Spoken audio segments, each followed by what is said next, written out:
and just one of the great people. And I always love seeing him at Kings games, and he's just awesome. He is absolutely awesome. He's got a big weekend ahead for him, and we're going to talk to him in moments. And about several things. Certainly baseball, where they are now, the Giants, his role there, and but his weekend ahead. So it's been a while since we had a chance to talk to Dusty, but he's going to be joining us here in just moments. We were hoping to get him on video, but I think it's going to be on the phone, so that's okay. We look forward to that. And like we said, it's Friday, the end of the week.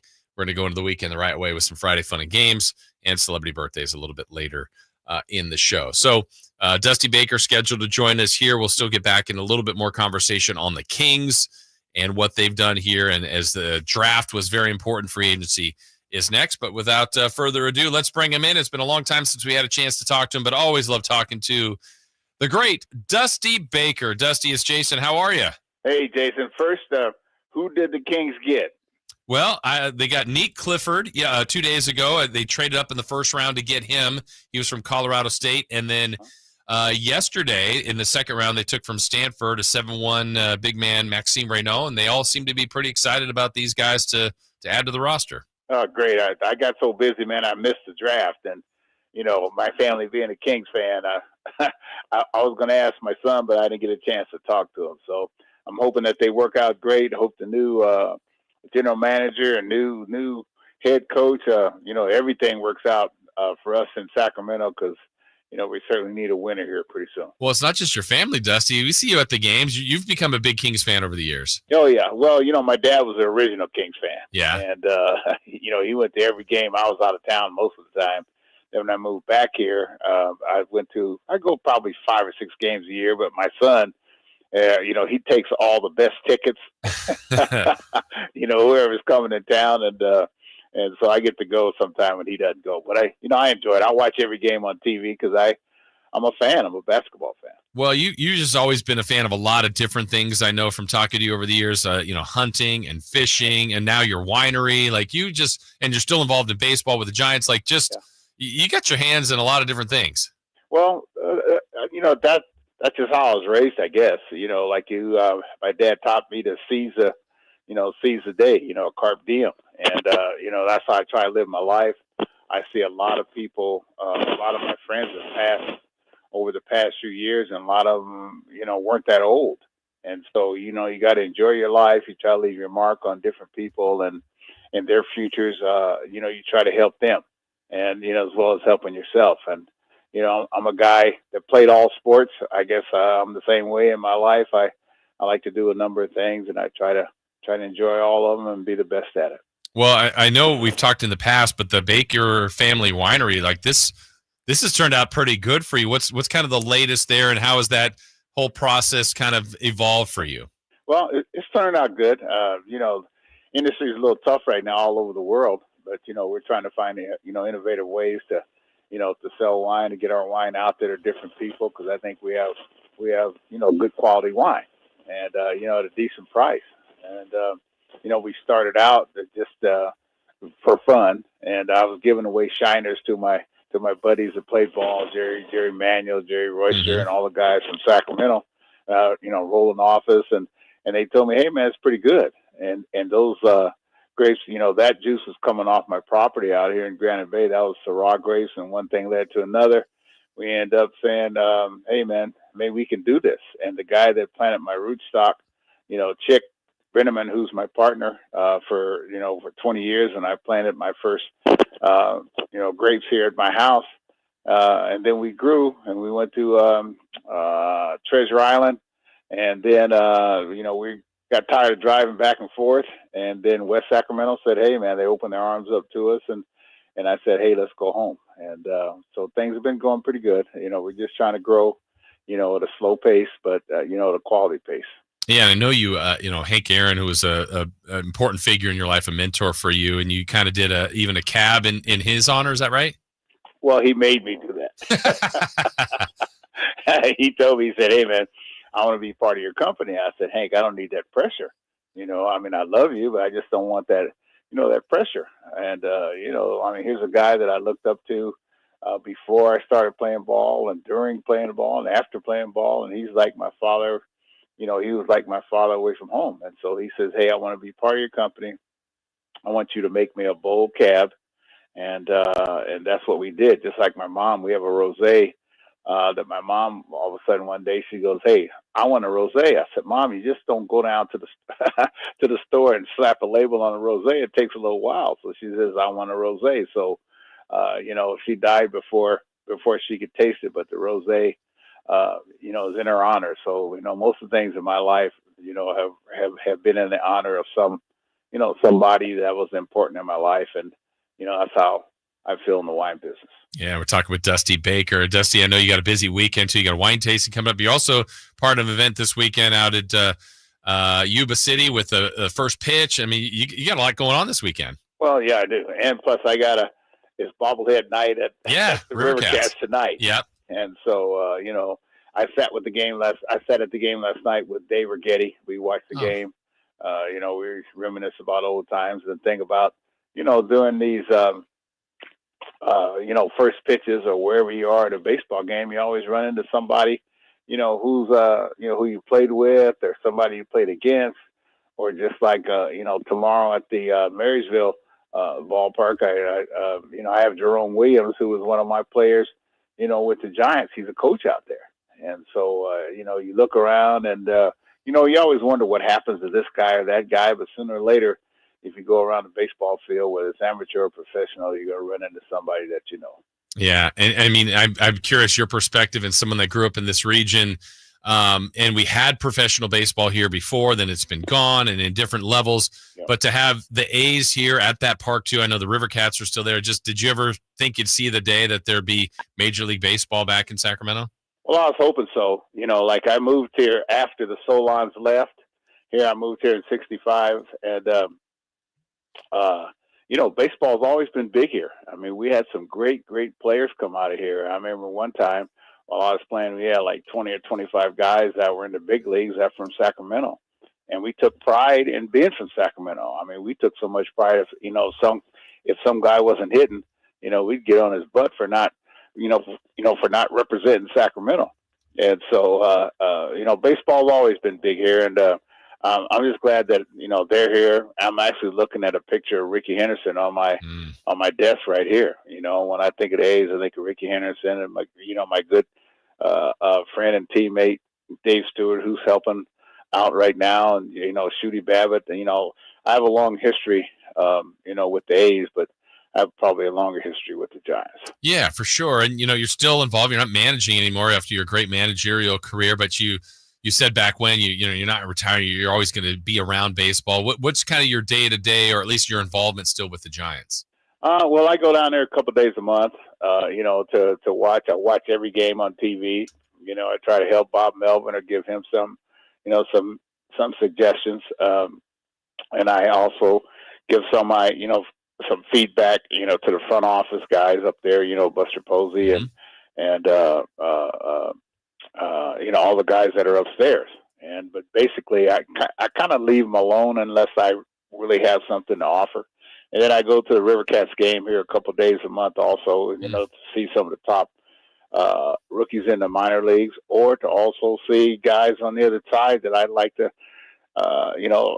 like to have. And I say, "Oh, I like that kid," or "I like that kid." And that's how we were found. That's how we were all found, by somebody. And a lot of times you're going out there to watch one person and you come back talking about another.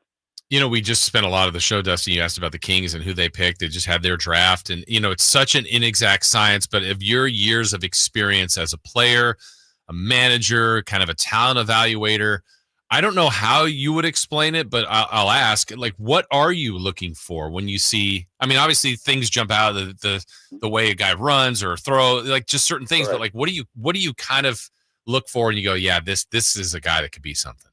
Well, I'm looking for everything. That's why my wife gets on me for going out to the game so early, whether it's a basketball game, football game, or baseball practice. I like to go out to see a guy during shoot around, to see what he's working on, to see kind of improvements in his game, or you go out there to see if a guy's serious about it, or if a guy's a good time Charlie, he's fooling around all the time, or who gravitates to this guy or that guy. Does he have leadership qualities. There's more to it than just can a guy hit, run, throw, and catch? And so, I mean, naturally, these are things that stand out.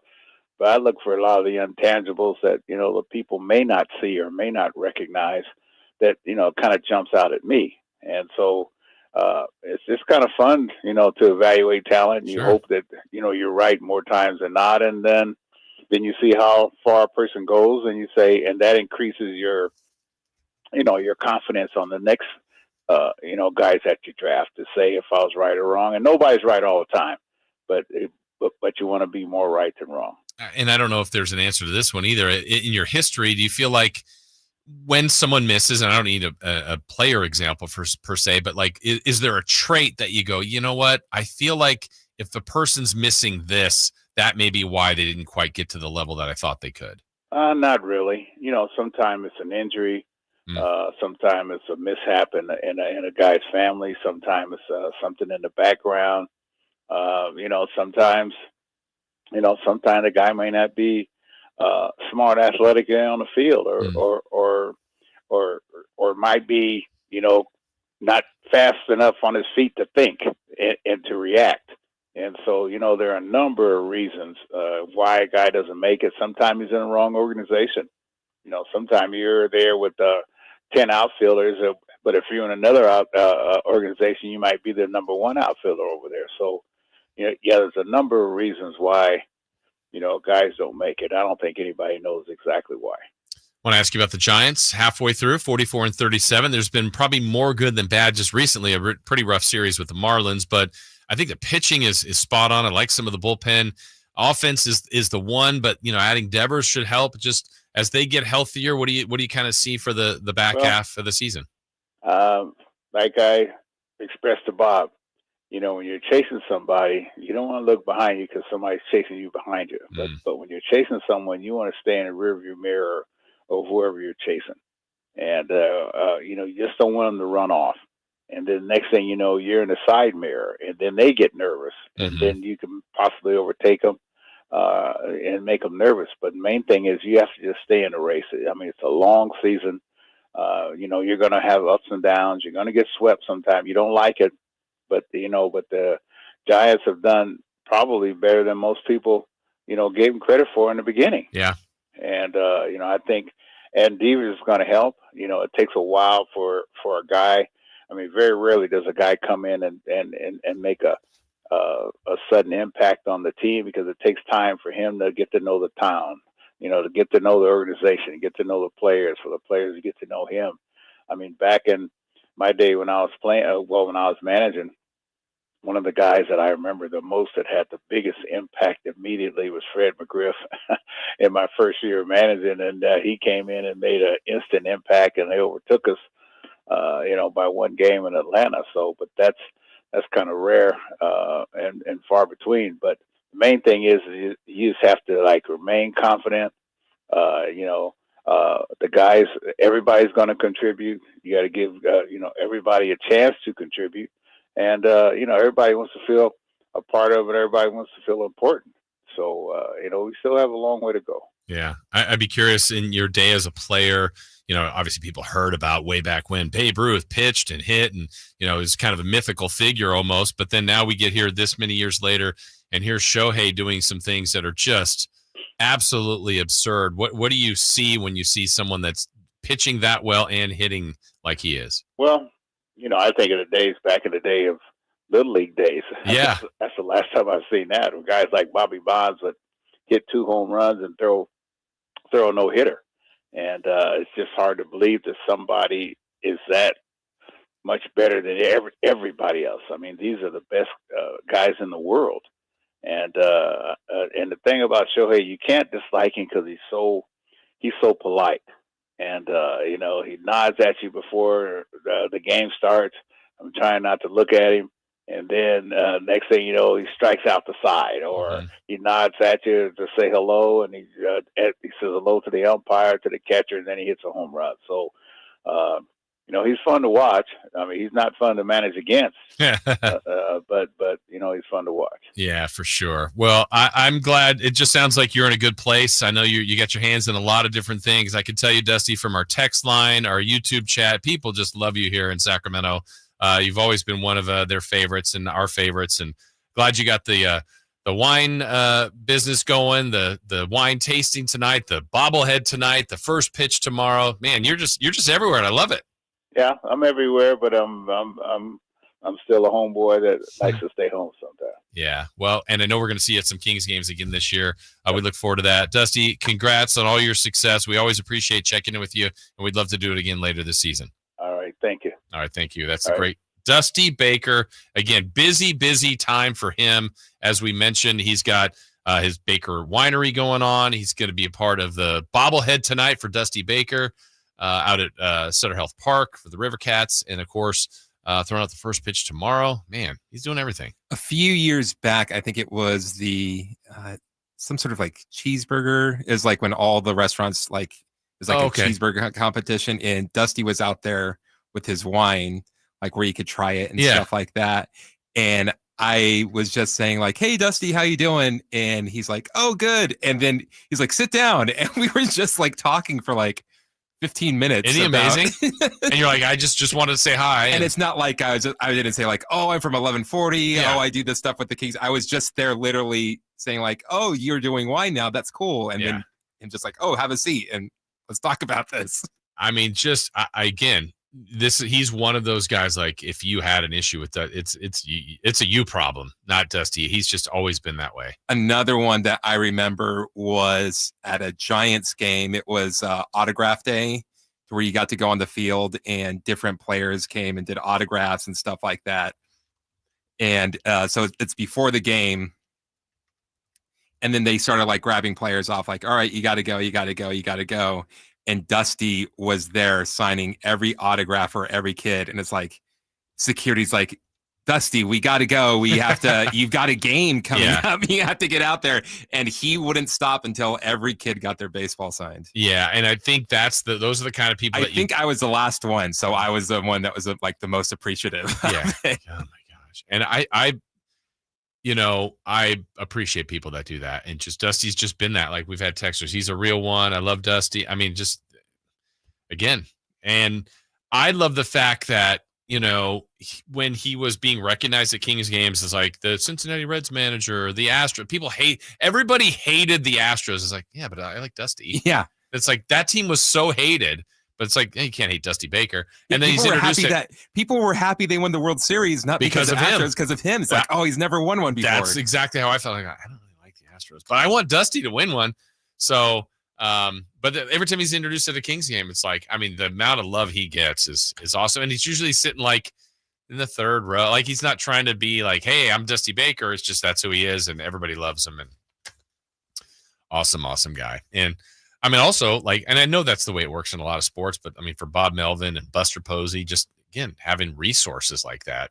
And you also think about someone just having a bad day, like you catch someone on the bad day. I'm sure that happens. Just like, I don't want to talk. I don't want to. Yeah. I don't want to sign Christopher Laud's autograph, an autograph for him. And you just don't hear that about Dusty. No, that's cool. But I also appreciated his perspective on, when I tried to tie in what we've been talking about most of the day, Chris, about the Kings draft and the NBA draft, or any draft, baseball draft and NFL draft. But Dusty said it, like, you try to get them all right. You don't. But then I asked him, like, is there a trait or is there a circumstance or something that, like, in your history that you try to learn from? He's like, no, it's not. I thought his example was perfect. He's like, you could be a great outfielder, but you're on a team filled with great outfielders and you're like the 10th outfielder. Well, if you went to another organization, maybe you're number one. So it's opportunity. It's luck, some luck. I mean, look, all these guys are incredibly talented. It's pretty rare that you're dealing with a talent issue. Injuries, availability, durability, confidence. And I got to imagine a sport like baseball. I mean, there's so much... what's the word I'm looking for? I don't know if ego is the right thing. I mean, because when you get to that level, I think you've got a confidence in yourself that you belong there. But in baseball, when you're in one of those slumps and, we're talking like a 2 for 38 and you're like, man, I can hit anybody, but why am I not getting hits? I just, maybe the manager sits you for a game. It's like, oh, am I going to lose my spot? Why is he taking me out? Well, because you're just not hitting. Is it a mental thing? And then I think you just start to play all those games. And the funniest thing to me about baseball can be, and going to more A's games this year, just watching so many in person, the amount of times people hit the ball hard and it goes right to somebody. I can't remember which game it was. I want to say it might have been A's. It was one of the recent games I went to with the A's, and I think it was Lawrence Butler. Oh, yeah, it was Butler. Butler, and like his first 4 at bats, because it was the day I picked him in streaking, his first 4 at bats, just on the screws. That's out. Nope, caught at the track. The next one, just a crushed line drive, caught by the right fielder. Next one, bullet up the middle, caught by the shortstop. I think he had another one. And then this last at bat hits like this flare, broken bat, bloop, and it drops in for a hit. And you're like, this sport is weird. He hit the ball so much better 4 times. And then just hits a little flopper, and that's the hit he gets. I remember it was Derek Jeter, and it was some sort of like roundtable discussion with all the different like Jordan athletes. And he said baseball is the only sport where you do everything perfect and you get out. Yeah. You fail at it. Yeah. And like what you're supposed to do with the pitch is just go straight at the middle, and the pitcher can just nonchalantly put their glove up and you're out. I hit it where it was pitched. I did the right thing and I'm out. And the other times you're like check swing, maybe turn. You're like, oh, that's a hit. This might surprise you. That was a lot of my high school hits. Or you even have a play like I can't remember who hit it now for the Angels, but hits this bomb and there goes Denzel Clark scaling the wall like Spider-Man and robbing and bringing it back. So it's just it's just bizarre like that. So anyway, thanks again to Dusty Baker. Really appreciate that. Let's see if we can squeeze in a call here before our next break. Again, more talk on the Kings and their draft. Let's check in with AC. AC, good morning. Hey, thanks for keeping the ship alive while Dave's around and about or whatever. You got it. So a friend of mine was friends with Dusty Baker, and she was a young woman, and there was nothing untoward. It was just one of those just friendship kind of things, a genuine friendship. And we went to a Giants game, and we were she was getting tickets from Dusty for the game, right? So we go to Candlestick, go up to the will call, and they say, sorry, we don't have anything for you here. And they said, who'd you get the tickets from? And then with my chest pushed out, I said, Dusty Baker. And they said, oh, you're supposed to go to the players' will call. And true story, I went to a Giants game, never met him, never talked to him, but I went to a Giants game on behalf of Dusty Baker. I believe that. That's how awesome is that? He's such a great guy. Very cool. And but they were nosebleeds, right? Yeah. No, they were good seats. Oh, okay. They were like mid row or whatever. But it just shows that, people that are famous can often, look past people, and he's not that kind of guy. Not at all. And I liked him when he was a Dodger. No one ever talks about his Dodger career. I liked him as a Dodger. Yeah, for sure. And, thank you, AC. I've never told him this story. I don't think, because he's been on a lot. But, Chris, I fortunate enough to go to the World Series in they played 3 times, 77, 78, or 81, but I feel like it was 78 at Dodger Stadium. I paid my taxes. I was at the left field line, my brother, my dad, and I just remember there was a ball hit right, and there was that little short fence, and there was a ball hit, and he's running over. He caught it, and I was just like, and it was like right up on us. I'm like, wow. I mean, you're a kid, and that's a baseball player. That's Dusty. Plus, the name I always thought was cool, Dusty Baker, as a kid. Like, you invented the high five. You invented the high five, and you caught a ball right by me. Do you remember that? What if that was the story of, as a little kid, you put your hands up because you thought he was coming into the stands, and then he stopped, and then he just hit your hand. He high-fived me, and I didn't even know it, and that's where it started. That's what I'm going with. Thank you, Chris. That is the news story. I co-invented the high five with Dusty Baker. Oh, my goodness. Our thanks to Dusty for joining us. When we come